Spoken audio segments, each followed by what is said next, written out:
হাসিনা অথবা আওয়ামী সরকার যুগে যুগে উদ্দেশ্য প্রণোদিতভাবে ক্ষমতা হারানোর ভয় কিংবা তাদের ক্ষমতা টিকে রাখার জন্য বিভিন্ন সময় বিভিন্ন গণহত্যা কিংবা জেনোসাইড করেছিল।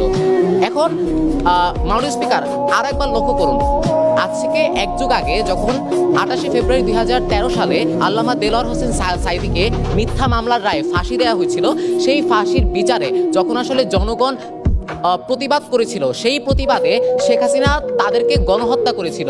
খালেদা জিয়া তখন বিরোধী দলীয় নেতা ছিল, সে এই গণহত্যাকে জেনোসাইড হিসেবে প্রচার করেছিল।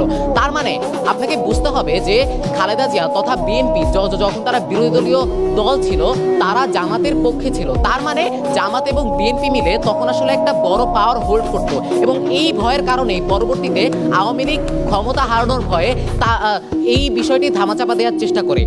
দ্বিতীয়ত, যুগে যুগে আওয়ামী সরকার অনেকবার চেষ্টা করে তাদেরকে যারা আসলে তাদের বিপক্ষে ভয়েস রেজ করে বা তাদের বিপক্ষে কথা বলে, সেই মানুষগুলোকে মেরে ফেলার, সেই মানুষগুলোকে তারা গণহত্যার মাধ্যমে আটকে দিতে চায়।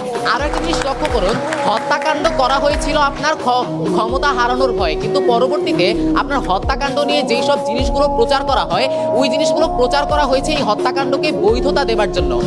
আমরা যদি উদাহরণ হিসেবে লক্ষ্য করি, 2024 সালে যখন আবু সাইদকে হত্যা করা হয়েছিল, তখন আসলে সে ক্ষমতা হারানোর ভয় হত্যা করেছিল, কারণ এই কোটা আন্দোলনের মাধ্যমে পরবর্তীতে একটি জনমত তৈরি হয়ে তাকে আসলে ক্ষমতা থেকে সরিয়ে দিয়েছিল।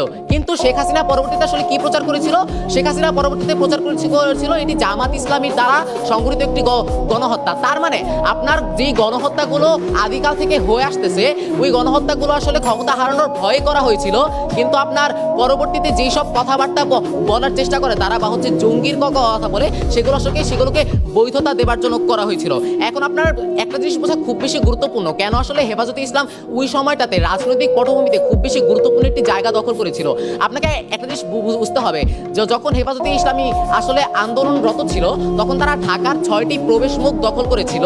তাদের পক্ষে ছিল জামাত, বিএনপি কিংবা আপনার বড় বড় রাজনৈতিক দলগুলো।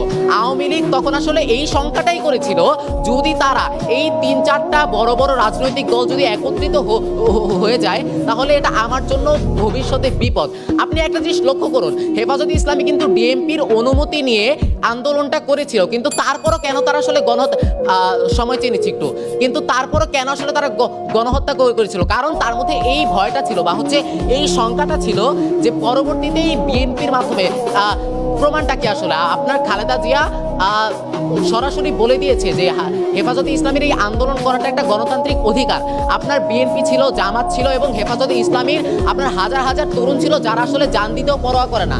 তার মানে এত জনমত ছিল বা আইডিওলজি ছিল, এদের কারণে শেখ হাসিনার মনে একটি শঙ্কা বা ভীতি তো তৈরি হয়েছিল যে এরা আমাকে ভবিষ্যতে ক্ষমতা থেকে নামিয়ে দিতে পারে। যেমনটি হয়েছে আপনার 24-এর বিপ্লবে, 24-এ কোটা আন্দোলনের শুরুতে শুরু হয়েছিল, কিন্তু পরবর্তীতে সেটি গণ আন্দোলনের রূপ নিয়ে আপনার ক্ষমতা থেকে সরিয়ে ফেলে শেখ হাসিনাকে। তার মানে হাসিনা হেফাজতে ইসলামকে ভয় পাওয়ার কারণে বা ওই ভীতির জায়গা থেকে সে গণহত্যাগুলো করে। সুতরাং আজকের সংসদে দাবি জানাচ্ছি বিষয়টি গৃহীত হবার মতো। ধন্যবাদ। শেখ হাসিনা অথবা আওয়ামী সরকার যুগে